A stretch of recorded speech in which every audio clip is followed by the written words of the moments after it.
तो previous class में position vector का कंसेप्ट हमारा कंप्लीट हुआ था, जिसमें हमने सेक्शन फार्मूला भी स्टडी किया था कि अगर कोई पॉइंट इंटरनली डिवाइड कर रहा है वेक्टर्स को in the form of a position vector, तो उसको कैसे हम फाइंड करते हैं। मिड पॉइंट फार्मूला भी हमने डिस्कस किया था और एक्सरसाइज 10.2 को हमने कंप्लीट किया था। ठीक है, तो आज हम स्टार्ट करेंगे 10.3। बिफोर स्टार्टिंग द एक्सरसाइज 10.3 उसका कंसेप्ट क्या है पहले हम उस पर फोकस करते हैं। देखो एक्सरसाइज 10.3 की अगर मैं बात करता हूँ तो 10.3 का जो कंसेप्ट है, जो आपका 10.3 का कंसेप्ट है वो आपका मल्टीप्लिकेशन ऑफ वेक्टर। वो आपका क्या है, multiplication of vector. Multiplication multiplication of vector.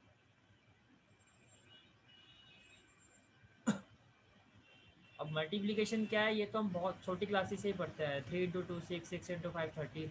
11 class में आके आपने थोड़ा हमने न्यू मल्टीप्लिकेशन सीखी थी जिसको हमने कहा था क्रॉस प्रोडक्ट। जो आपका रिलेशन एंड फंक्शन वाला जो चैप्टर था वहाँ आपने स्टडी किया था कि क्रॉस प्रोडक्ट वो भी आपका मल्टीपल का ही साइन था, लेकिन कोऑर्डिनेट्स का जब क्रॉस प्रोडक्ट निकाला जाता है तो उनको कैसे हम मल्टीप्लाई करते हैं।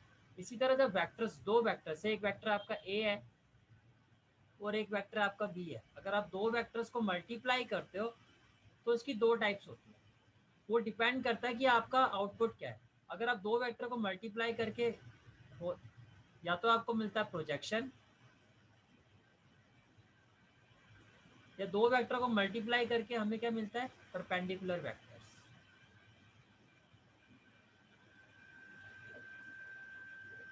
जब हम दो वेक्टर्स को मल्टीप्लाई करते हैं तो या तो आउटपुट में हमें मिलता है प्रोजेक्शन या हमें मिलता है परपेंडिकुलर वेक्टर। अब ये डिपेंड करता है कि जब हम दो वेक्टर्स को मल्टीप्लाई कर रहे हैं तो हमें आउटपुट में क्या चाहिए। अगर हमें आउटपुट में प्रोजेक्शन चाहिए तो हम जो प्रोडक्ट होता है हमारा उसको हम कहते हैं स्केलर प्रोडक्ट, तो हम स्केलर प्रोडक्ट का यूज करते हैं। अगर हमें आउटपुट में परपेंडिकुलर वेक्टर चाहिए, परपेंडिकुलर वेक्टर का मतलब होता है आपका vector product. Vector product, perpendicular vector का मतलब क्या होता है, वेक्टर प्रोडक्ट। जो आपका स्केलर प्रोडक्ट होता है इसको हम डॉट प्रोडक्ट भी कहते हैं, और जो आपका वेक्टर प्रोडक्ट होता है इसको हम क्रॉस प्रोडक्ट भी कहते हैं। अब इसका क्या मतलब है, देखो मान लो दो वेक्टर हैं, एक वेक्टर है आपका ए और एक वेक्टर है आपका बी। अब आपको दो वेक्टर को मल्टीप्लाई करके आपको परपेंडिकुलर वेक्टर चाहिए, तो आप कैसे शो करोगे भाई, कैसे पता चलेगा कि आप जो प्रोडक्ट निकाल रहे हो वो परपेंडिकुलर वेक्टर के लिए कर रहे हो, जो आप मल्टीप्लाई कर रहे हो दो वेक्टर को वो परपेंडिकुलर वेक्टर के लिए कर रहे हो। दैट इज वाई ये जो लिखा है डॉट प्रोडक्ट और क्रॉस प्रोडक्ट, ये सिंबल्स को शो करते हैं। इसको देख के पता लगता है कि हम दो वेक्टर को मल्टीप्लाई करने का हमारा पर्पस क्या है। अगर आपको प्रोजेक्शन, अगर आपका जो पर्पस है वो दो वेक्टर को मल्टीप्लाई करके प्रोजेक्शन फाइंड करने का है, तो आप निकालोगे डॉट प्रोडक्ट और इसको हम ऐसे शो करते हैं ए डॉट बी। तो जैसे आपने लिखा ए डॉट बी, अब बोलना जरूरी है ताकि सामने वाले को पता चले कि किस चीज की बात हो रही है, ए डॉट बी। और जैसे मैंने लिखा ए क्रॉस का मतलब ये क्रॉस का साइन होता है, ए क्रॉस बी। तो अगर मेरा पर्पस दो वेक्टर को मल्टीप्लाई करके परपेंडिकुलर वेक्टर फाइंड करने का है तो मैं क्रॉस प्रोडक्ट करूंगा, और अगर मेरा पर्पस दो वेक्टर को मल्टीप्लाई करके प्रोजेक्शन निकालने का है तो मैं स्केलर प्रोडक्ट का यूज करूंगा। ये जो स्केलर प्रोडक्ट है आपका, ये आपकी एक्सरसाइज 10.3 का कंसेप्ट है। और ये जो आपका परपेंडिकुलर वेक्टर का है, क्रॉस प्रोडक्ट का जो आपका कंसेप्ट है, ये आपका एक्सरसाइज 10.4 है। आज का जो हमारा कंसेप्ट है वो हमारा प्रोजेक्शन पर रहेगा। थोड़ा सा मैं आपको प्रोजेक्शन के बारे में भी आइडिया देता हूँ कि प्रोजेक्शन का मतलब क्या है। हालांकि ये साइंस स्टूडेंट्स को तो मैं कहता हूँ कि शायद 11 क्लास से बच्चों ने पढ़ना शुरू कर देते हैं फिजिक्स में प्रोजेक्शन। देखो से आपका ये एक वेक्टर ए है, ये एक वेक्टर बी है आपका, एक वेक्टर ए है, ये एक वेक्टर बी है आपका। एंड से ए और बी के बीच में देखो ये दो वेक्टर हैं, दो कोइनिशियल वेक्टर है। ये दोनों वेक्टर के यहाँ पे कोइनिशियल वेक्टर है। अब दोनों अगर कोइनिशियल वेक्टर, आप देख सकते हो इनके बीच में एक एंगल दिखाई दे रहा है आपको, इस एंगल को हम कहते हैं थीटा। इस एंगल को हम क्या कहते हैं, थीटा। नॉर्मली अगर मैं एक एक्सिस ड्रॉ करता हूँ यहाँ पर, नॉर्मली अगर मैं एक एक्सिस ड्रॉ करता हूँ और से अगर मैं ये कहता हूँ आपका कि ये आपका वेक्टर ए है, ये आपका वेक्टर ए है, तो वेक्टर ए के दो कंपोनेंट है। ये जो वेक्टर ए है इसके दो कंपोनेंट होते हैं। एक इसका कंपोनेंट होता है ऑन एक्स एक्सिस, एक इसका कंपोनेंट होता है वाई एक्सिस। तो वेक्टर ए कंपोनेंट का मतलब ये है कि अगर ये वेक्टर ए आपका एक्स एक्सिस के साथ, एक्स एक्सिस पर इसकी वैल्यू क्या होगी, ए कॉस थीटा, और ये वेक्टर बी वाई एक्सिस पर इसकी वैल्यू क्या होती है, ए साइन थीटा, ए साइन थीटा। मीन्स अगर ये वेक्टर ए आपका एक्स एक्सिस पर आता है तो इसकी कंपोनेंट वैल्यू क्या होगी, ए कॉस थीटा। अगर ये वेक्टर ए आपका वाई एक्सिस पर आता है तो इसकी वैल्यू क्या होती है, ए साइन थीटा। राइट। अब हम यहाँ पे जो बात करें, अगर आप वेक्टर बी को देखो, ये ऐसे आपका हॉरिजॉन्टल है, इट मींस एक्स एक्सिस की बात हो रही है, एक्स एक्सिस की बात हो रही है। तो एंगल ए बी के रिस्पेक्ट में, ये जो वेक्टर बी है एक्स एक्सिस, इसके साथ ये जो एंगल बना रहा है angle A with respect to B, इसी को हम कहते हैं projection of A on B, projection of A on B, A on B. ये जो वेक्टर ए है आपका, वेक्टर बी के साथ ये जो एंगल बना रहा है with respect to the X axis, इसको हम कहते हैं angle A on B. This is projection of angle A on B, कि एंगल ए का बी वेक्टर पे प्रोजेक्शन क्या है। ये ऐसे भी हो सकता है आपका, ये हो गया बी और ये आपका ए हो गया। अब आप कैसे कहोगे इसको, वेक्टर बी प्रोजेक्शन ऑन ए, इसको क्या कहोगे, projection of B on A, because यहाँ पर जो ए है वो आपका एक्स एक्सिस पर है। This is projection, projection of A on B, projection of B on A. और इसका जो फॉर्मूला होता है वो क्या होता है, ए डॉट बी। मैंने कहा ना ए डॉट बी का मतलब क्या है, कि हमारा पर्पस क्या है, हमें क्या फाइंड करना है, हमें फाइंड करना है प्रोजेक्शन। अगर मैं डॉट प्रोडक्ट का यूज कर रहा हूँ तो इसके पीछे मेरा पर्पस क्या है, कि मुझे ए का बी पर या बी का ए पे प्रोजेक्शन क्या है वो फाइंड करना है। तो इसका फॉर्मूला होता है आपका magnitude of vector A into magnitude of vector B. और देखो ए ऑन बी या बी ऑन ए जो भी है आपका with respect to the X axis है, तो कौन सा कंपोनेंट यूज होगा यहाँ पे थीटा के लिए, कॉस थीटा। कौन सा कंपोनेंट एक्स एक्सिस पर यूज करते हैं हम, cos theta. That is why जो आपका ए डॉट बी जो प्रोजेक्शन होता है वो किसके इक्वल होता है, magnitude of A magnitude of B cos theta. It is equal to magnitude of A magnitude of B cos theta. तो जब हम दो वेक्टर को मल्टीप्लाई करते हैं, मीन्स उनका डॉट प्रोडक्ट निकालते हैं, जिसको हम स्केलर प्रोडक्ट भी कहते हैं, तो उसके पीछे पर्पस क्या होता है, to find the projection, to find the projection. Projection जो होता है एक वेक्टर का दूसरे वेक्टर के साथ जो प्रोजेक्शन फाइंड किया जाता है वो एक्स एक्सिस पर किया जाता है। और एक्स एक्सिस में जो वेक्टर कंपोनेंट होता है जिसका प्रोजेक्शन हम हॉरिजॉन्टल वेक्टर पे फाइंड करते हैं, उसका एक्स एक्सिस पर कंपोनेंट क्या होता है, कॉस थीटा। तो ए डॉट बी निकालो या बी डॉट ए निकालो, फॉर्मूला आपका यही रहेगा, magnitude of A B cos theta. अगर projection of A on B है तो magnitude of A cos theta into B. अगर projection of B on A है तो magnitude of A into B cos theta. Right. तो अभी तक आपने क्या समझा, that when in case of a multiplication of vector there are two cases. One is if we multiply two vectors and our purpose is to find the projection. Another case is if we multiply two vectors, our purpose is to find the perpendicular vectors. Our purpose is to find the perpendicular vectors. To find the projection जो multiple of two vectors का use करते हैं उसको हम scalar product भी कहते हैं। To find the perpendicular vectors, उसके लिए जो हम प्रोडक्ट यूज करते हैं उसको हम वेक्टर प्रोडक्ट भी कहते हैं। Because in this case to find the projection we will get the scalar value, scalar component, that is why we called it scalar product. But in this case we will get the vector component, that is why we called it as a vector product. Scalar product का जो symbol होता है that is A dot B, A dot B. Scalar product का जो symbol होता है वो होता है डॉट, डॉट प्रोडक्ट। अगर दो वेक्टर का मैं स्केलर प्रोडक्ट निकाल रहा हूँ it means I am finding A dot B. और अगर दो वेक्टर का मैं वेक्टर प्रोडक्ट निकाल रहा हूँ तो इसको हम क्या कहते हैं, ए क्रॉस बी, इसको कहते हैं क्रॉस प्रोडक्ट। तो जो आपका स्केलर प्रोडक्ट है, this is the concept of exercise 10.3। और ये जो आपका क्रॉस प्रोडक्ट है ये आपका कंसेप्ट है 10.4। तो आज जो हम डिस्कस करेंगे वो हम करेंगे एक्सरसाइज 10.3 के कंसेप्ट पे और 10.3 के क्वेश्चंस पे, ठीक है। तो अभी तक आपने क्या सीखा? This is, you can see that this is the case of projection of vector A on vector B. Projection of vector A on vector B, a dot b is equal to magnitude of a vector magnitude of b vector into cos theta। अच्छा, magnitude तो देखो positive value ही return करेगा, तो ए dot B ये जो dot product है ये positive होगा या नेगेटिव होगा, ये किस पर डिपेंड करेगा? ये डिपेंड करेगा इस थीटा पर, ये डिपेंड करेगा थीटा पर। और इस केस में जो थीटा की वैल्यू होती है आपकी वो 0 से पाई के बीच में लाई करती है। इस केस में जो थीटा की वैल्यू होती है वो 0 और पाई के बीच में लाई करती है। अब आप देख सकते हो ये 0 हो गया, ये आपका पाई हो गया, बीच में आ गया आपका π/2। तो 0 to π/2 ये आपका फर्स्ट क्वाड्रेंट है तो पॉजिटिव आएगा, और π/2 to पाई ये आपका सेकंड क्वाड्रेंट है तो नेगेटिव आएगा। इट मीन्स अगर थीटा अगर आपका सेकंड क्वाड्रेंट में होगा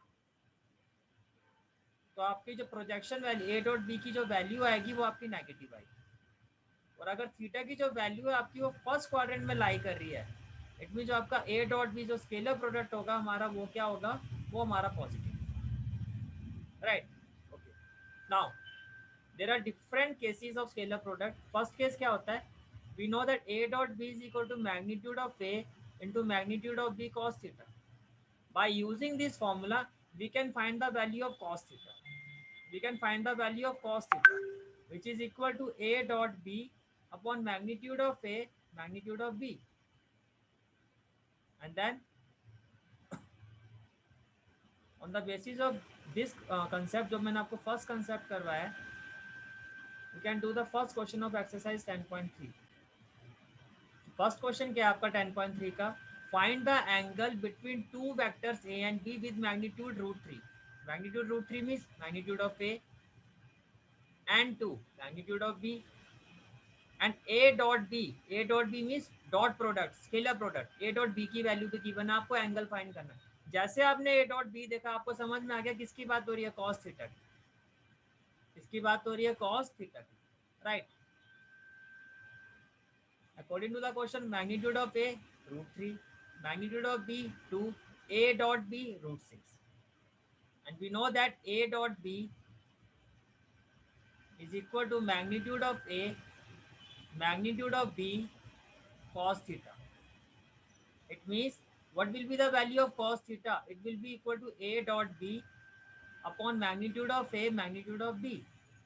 So cos theta will be equal to A dot B. What is the value of A dot B? That is √6. Magnitude of A, that is √3. Magnitude of B, that is 2. What we will have? √6 can be written as √3 into √2 upon √3 into 2. √3 and √3 will be cancelled out. It will be √2/2. And we know 2 can be written as √2 into √2. √2 and √2 will be cancelled out. We will have 1/√2. अब आपको ये देखना है कि cos में 1/√2 किसकी value होती है? We know that 1/√2 cos में किसकी वैल्यू होती है? cos 45 की। भाई पॉजिटिव वैल्यू आ रही है, एक चीज तो क्लियर है, 0 90 के बीच में होगा। cos 45 0 90 के बीच में आता है तो थीटा एंगल एग्जैक्टली थीटा की वैल्यू एंगल क्या होगा आपका? π/4। क्या होगा? π/4, राइट। तो फर्स्ट केस आपने किया स्केलर प्रोडक्ट का, उस पर आपने फर्स्ट क्वेश्चन किया। अब मैं बाकी के केसेस डिस्कस कर रहा हूँ। You can see that we know that by scalar product A dot B is equal to magnitude of A magnitude B cos theta। now if theta is equal to 0, अगर ये theta आपका 0 के equal होगा तो A dot B किसके इक्वल होगा? Magnitude of A magnitude of B cos 0। तो अगर क्वेश्चन में आपका एंगल बिटवीन टू वेक्टर 0 होगा तो A डॉट बी किसके इक्वल होगा? Magnitude of A magnitude of B। But जो इंपॉर्टेंट केस है जिस पर बहुत क्वेश्चन आते हैं आपके, वो ये है कि अगर वेक्टर ए जो है आपका वो परपेंडिकुलर होगा वेक्टर बी के, इट मीन्स ये वेक्टर बी है आपका और इसके साथ जो वेक्टर ए एंगल बना रहा है वो 90 डिग्री बना रहा है। It means two vectors are perpendicular. Then जो आपका cos थीटा होता है तो थीटा की वैल्यू क्या हो जाएगी? π/2। जो ये आपका थीटा होता है ये क्या हो जाएगा? π/2। And we know that cos 90 is equal to 0। It means अगर दो वेक्टर का डॉट प्रोडक्ट जीरो के इक्वल आता है, अगर दो वेक्टर का डॉट प्रोडक्ट जीरो के इक्वल आता है, it means those two vectors are perpendicular. This is a very very important concept of scalar product. If two vectors are perpendicular, then their dot product is equal to zero. Vice versa, if dot product of two vectors equal to zero, then two vectors are perpendicular. Then two vectors are perpendicular. मैंने आपको कहा था cos theta की value जो है dot product में 0 to पाई लाई करती है, तो आपने थीटा इक्वल टू 0 ले लिया भाई, वैल्यू ऐसे थी ना, यहाँ क्या होगा थीटा 0, इस पॉइंट पर थीटा की वैल्यू क्या होगी पाई/2। अब थर्ड केस क्या बनता है, when theta is equal to pi, if theta is equal to pi we know that cos pi is equal to -1। cos 180 किसके इक्वल होता है, -1 के। कैसे पता चला, मैं आपको पहले ही बता चुका हूँ, कैसे देखते हैं। यहाँ आपका होता है 0, 2 पाई, 4 पाई, और अपोजिट है नेगेटिव एक्स एक्सिस में क्या होता है, ये सारे और इवन मल्टीपल होते हैं, और नेगेटिव एक्स एक्सिस में क्या होता है, ऑड मल्टीपल, लाइक पाई, 3 पाई, 5 पाई, इस तरह से होता है। Multiple of pi x axis पर होता है। मैंने आपको ये बताया था कि जो वैल्यू आपकी cos 0 की होगी वो सेम वैल्यू cos 2 पाई की भी होगी, cos 4 पाई की भी होगी, cos 6 पाई की भी होगी। एट द सेम टाइम जो वैल्यू cos 0 की होगी उसकी opposite sign, with opposite sign value जो होगी cos पाई की होगी, cos 3 पाई की होगी, cos 5 पाई। अगर cos 0 1 है तो cos पाई क्या होगा -1, तो cos 3 पाई भी क्या होगा -1, cos 5 पाई भी -1। तो ये cos पाई है, से आपको cos पाई नहीं पता। अब cos 0 को देखो क्या होगा, cos 0 तो पता है ना आपको 1 होता है, 1 का अपोजिट कर दो दैट इज -1। तो cos पाई की जो वैल्यू है आपकी वो -1। ए डॉट बी हो गया minus of magnitude of A magnitude of B. Clear हो गया। अपार्ट फ्रॉम दैट एक चीज मैं और क्लियर कर देता हूँ कि ए डॉट बी और B dot A both are same. अगर लिखा हुआ scalar product A dot B और बी डॉट ए, आप ए डॉट बी को बी डॉट ए लिख सकते हो, both have same value, both are same. Why ये भी बता देता हूँ भाई, ए डॉट बी क्या होगा, magnitude projection of A on B, A B cos theta.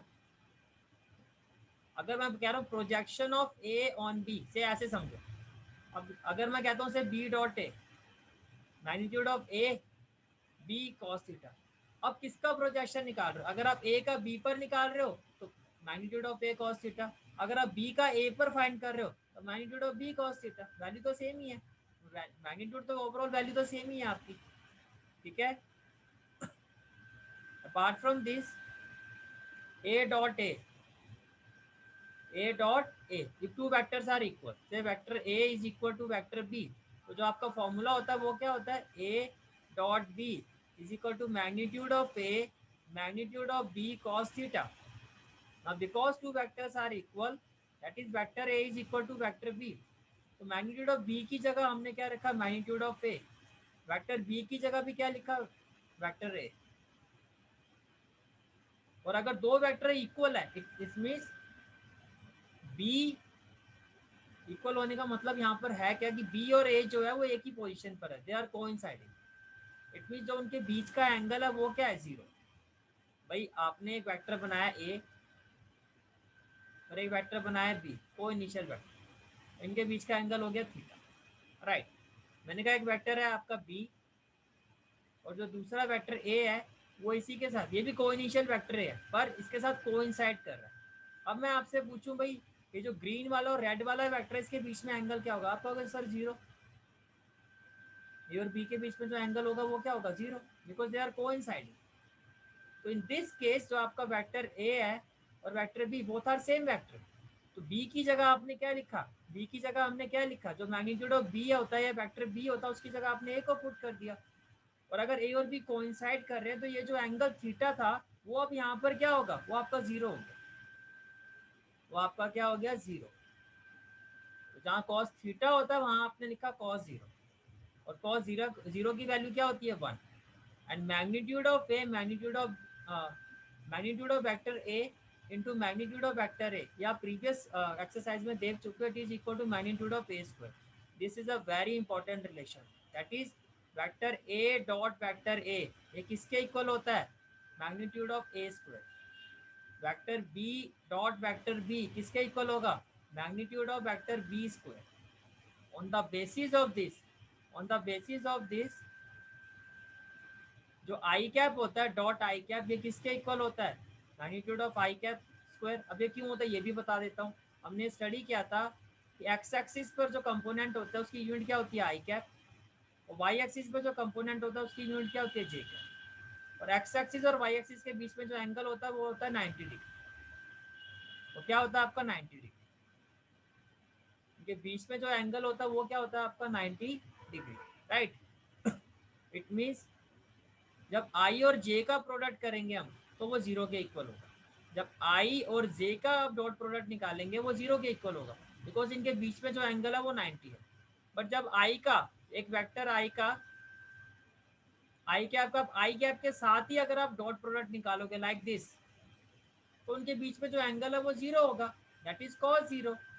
That is why like vector a dot vector a is equal to magnitude of a square. Similarly, I cap dot I cap is equal to magnitude of I cap square.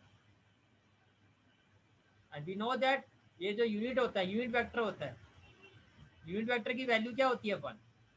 Unit vector की value क्या होती है? 1। J dot J क्या होगा? Magnitude of J cap square which is equal to 1, again unit vector. K cap dot K cap क्या होगा? magnitude of k cap square which is again equal to 1 because these all are unit vector, और unit vector की value क्या होती है? 1। But I dot J, because theta यहाँ पर क्या है आपका? 90 डिग्री। आई और जे के बीच में थीटा क्या? 90।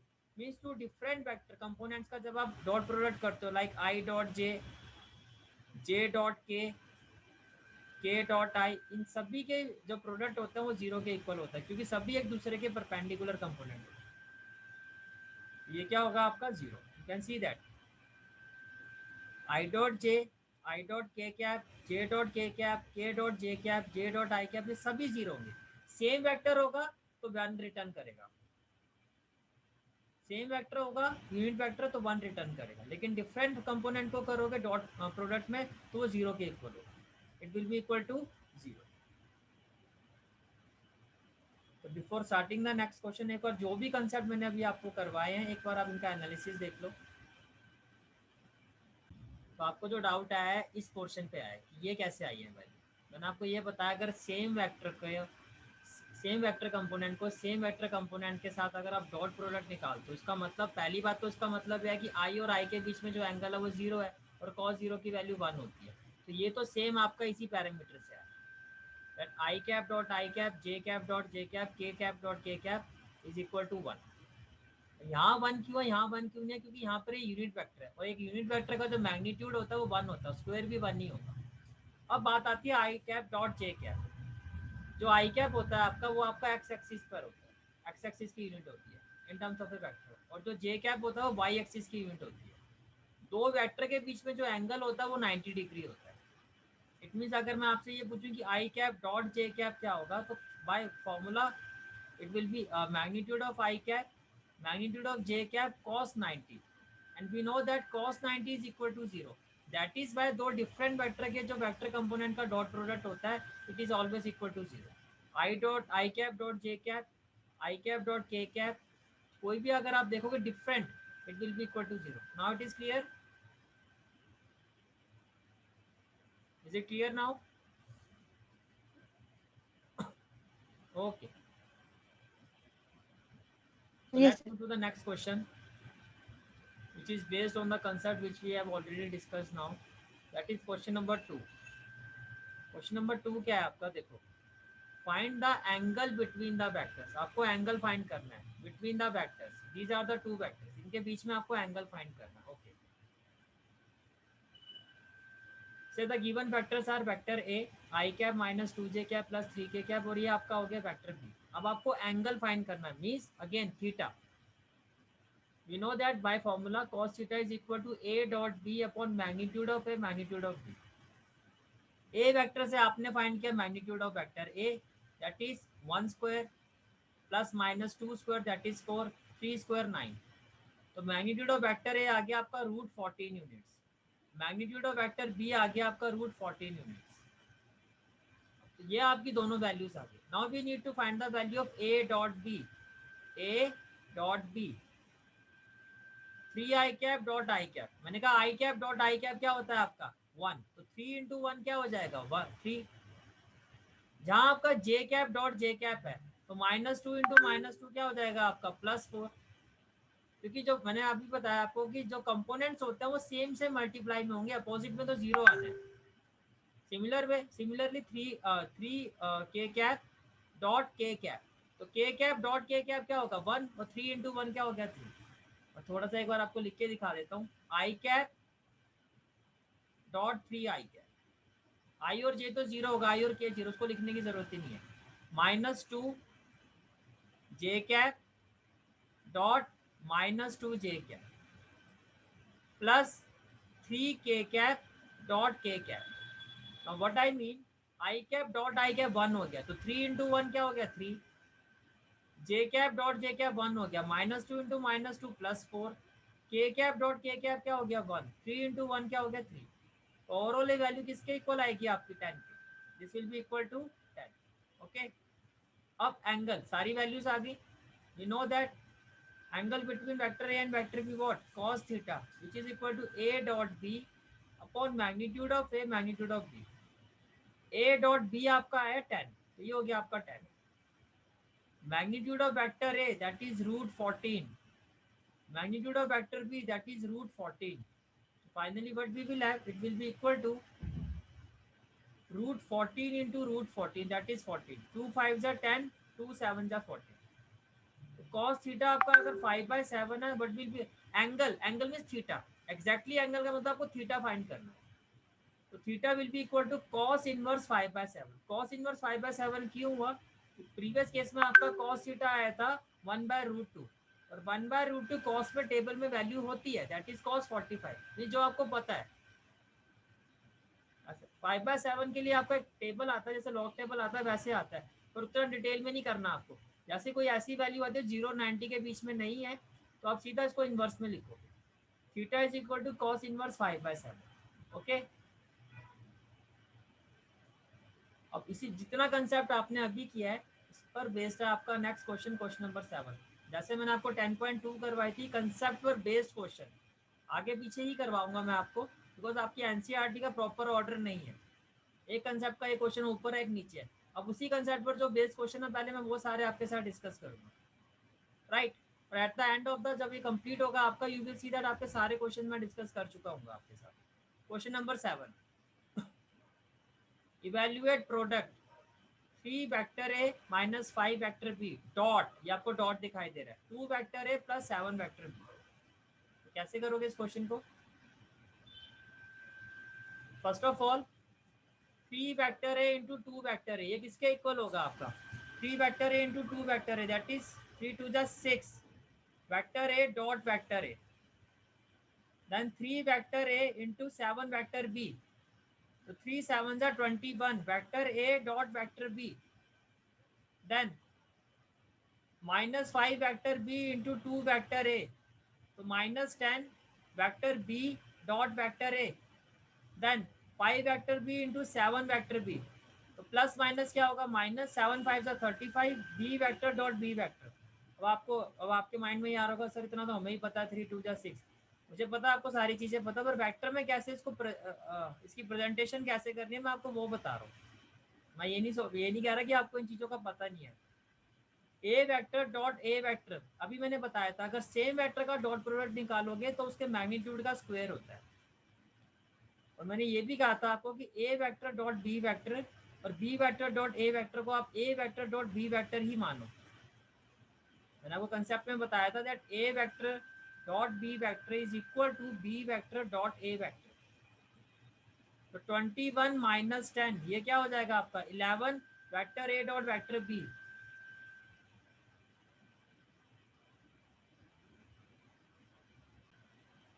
तो ये आपकी वैल्यू क्या आएगी vector B dot vector B magnitude of vector B square, and this is the final answer. इससे आगे आप कुछ नहीं कर सकते, this is the final answer of this question. Okay, अभी तक जो आपने कंसेप्ट किया उस पर जो नेक्स्ट क्वेश्चन जो आपका है वो आपका आता है क्वेश्चन नंबर 6, ये भी इसी कंसेप्ट पर बेस्ड है। देखो क्वेश्चन नंबर 6 क्या है आपका, find the magnitude of vector A and magnitude of vector B if A plus B dot A minus B is equal to 8। एक चीज मैं क्लियर कर देता हूँ, यहाँ पे नॉर्मल आइडेंटिटीज मत लगा देना। नॉर्मली अगर ए प्लस बी ए माइनस बी होता है आपका, ये होता है ए स्क्वायर माइनस बी स्क्वायर। आपने नहीं, जब भी डॉट प्रोडक्ट आएगा आपको प्रॉपर मल्टीप्लाई करके दिखाना। बहुत बार जो आपके आइडेंटिटी से आंसर आता है वो डॉट प्रोडक्ट में नहीं आता है। तो विदाउट टेकिंग एनी रिस्क, जो चीज़ मैं कह रहा हूँ, कभी भी आपको ऐसा दिखाई देता है वेक्टर फॉर्म में आपने पूरा मल्टीप्लाई करके दिखाना, शॉर्टकट मत लेना। क्वेश्चन में क्या गिवन है कि vector A plus B dot A minus B का प्रोडक्ट जो है डॉट प्रोडक्ट ये आपका 8 के इक्वल है, और magnitude of vector A is equal to 8 times magnitude of B, और आपको इसकी वैल्यू फाइंड करनी है। Okay, first of all vector A dot vector A क्या होगा, magnitude of vector A square plus minus minus vector A dot vector B plus vector B dot vector A plus minus minus vector B dot vector B means magnitude of vector B square and it is equal to 8। A dot B dot A both are same, तो plus minus value cancel हो जाएगी। ये हो जाएगा magnitude of A square minus magnitude of B square equal to 8। ये आपकी first equation होगी। According to the question you can see that, according to the question जो आपका मैग्नीट्यूड ऑफ वेक्टर ए है it is equal to 8 times vector B, it is equal to 8 times vector B. तो अब इसका use करो भाई, दो variable find करने तो आपको दो इक्वेशन चाहिए। एक तो आपने फाइंड कर ली ऑलरेडी, दूसरी इक्वेशन आपको क्वेश्चन में गिवन है ए और बी के बीच में कि मैग्नीट्यूड ऑफ वेक्टर ए जो है आपका it is equal to 8 times vector B. ये जो भी वैल्यू आई है पुट इन फर्स्ट, तो क्या होगा, the magnitude of A vector square है उसकी जगह हो जाएगा 8 times magnitude of B square. जहाँ डाउट होगा वहां पूछ लेना साथ में, minus magnitude of vector B square and it is equal to 8. Now we know that 8 square is what, 64, magnitude of vector b square minus 1 into magnitude of vector b square is equal to 8. 64 minus 1 that is 63 into magnitude of vector b square and it is equal to 8. तो magnitude of vector B square क्या होगा आपका 8/63, magnitude है तो positive value ही आएगी, तो plus minus नहीं लेना आपको, square root of 8/63, square root of 8/63। Now we know that 8 can be written as